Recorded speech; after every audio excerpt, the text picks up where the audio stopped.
Bonsoir chers amis, que Dieu vous bénisse, que sa grâce soit sur chacun de nous, que la faveur de Dieu soit avec nous, que l'Éternel nous accorde sa paix, sa joie. Je ne suis pas là pour trop parler, mais j'aimerais inviter mes frères et sœurs ivoiriens, que tu sois chrétien ou pas. Vous savez, quand la fin d'année approche, de la manière tu fêtes la fin d'année, c'est comme ça ton année qui va suivre, tu vas vivre des moments bizarres.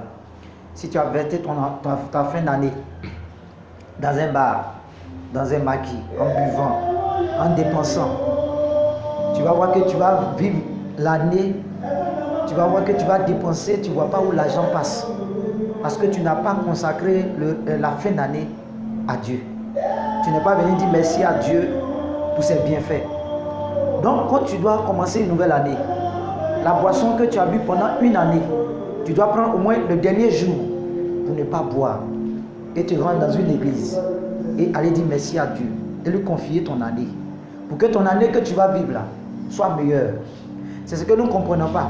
D'autres pensent que le 31, c'est quand on sort avec nos copines, on sort avec les filles, on sort, on finit de boire, on s'en sortit ensemble, on s'en va à l'hôtel dormir. C'est ça, on dit on a fêté la fête. De la manière que tu as fêté comme ça, tu viens d'ouvrir ton année comme ça. Et ton année sera une année bizarre, tu ne comprends rien. Tu ne sais pas pourquoi. Ton argent, tu ne vois pas ce que tu ne réalises rien, ça ne va pas quelque part. Ça dépend de comment tu as commencé l'année. Le 31 décembre, c'est très important, bien aimé. C'est bien important d'être à l'église. Parce que tu viens dire merci à Dieu. Ça veut dire que tu peux tout faire toute l'année. Mais le seul jour que tu dois garder et réserver ça pour venir dire merci à Dieu, le 31, rends-toi dans une église. Laisse les filles, laisse ta copine. Le 5, le 6, le 7, tu peux rejoindre ta copine et puis faire ce que tu veux faire, que vous avez l'habitude de faire. Mais du 1er, du 31 jusqu'au 4, prends ce temps-là. C'est un temps de bilan. Depuis 2017, janvier 2017, de la manière que tu es rentré en 2017, si tu rentres comme ça en 2018, ton année sera comme ce que tu es en train de vivre aujourd'hui. Donc change de méthode, toi tu es chose. Tu es un frère, une soeur, change de méthode.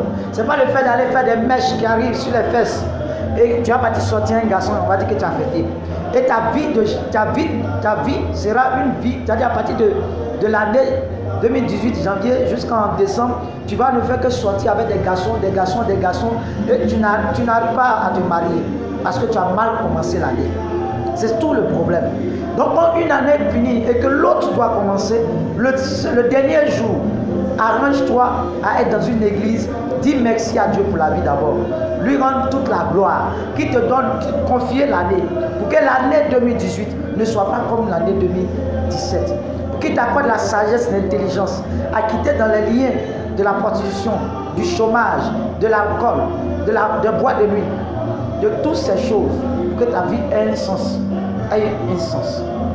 Quand ta vie n'a pas de sens, mon ami, toi-même tu n'auras pas de sens. Donc c'est ce que nous, de la manière que nous terminons l'année, c'est comme ça, nous commençons l'autre année. Et nous voyons que l'année est difficile.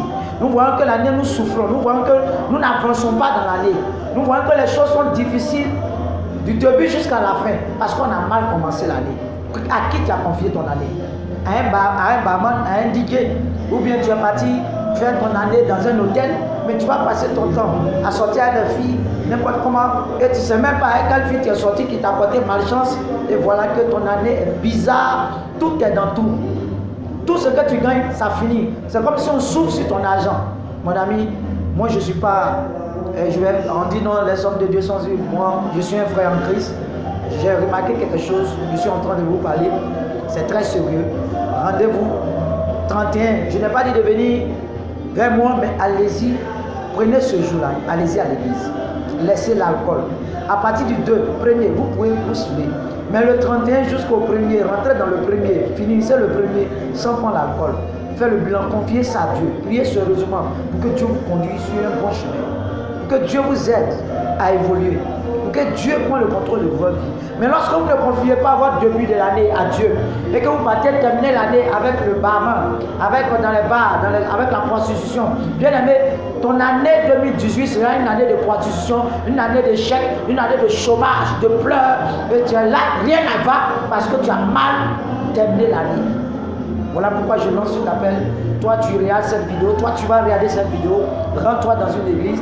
Même si tu es musulman, mon frère, je ne te parle pas de christianisme, je ne te parle pas de religion, je ne te parle de Dieu, Jésus-Christ de Nazareth. Va lui confier ta vie, l'année. Dis-lui, c'est vrai, je ne vais pas à l'église, mais je vais te confier ma vie. Je vais te confier mon année 2018. Et tu verras comment ton année 2018 sera. Que Dieu vous bénisse et qu'il vous accorde cette sagesse de savoir que de la manière que tu termines l'année, c'est comme ça que tu commences notre année. Donc que Dieu nous donne la force de commencer une bonne année, de terminer une bonne année, pour que notre année 2018 soit meilleure. Que Dieu vous bénisse au nom de Jésus. Amen.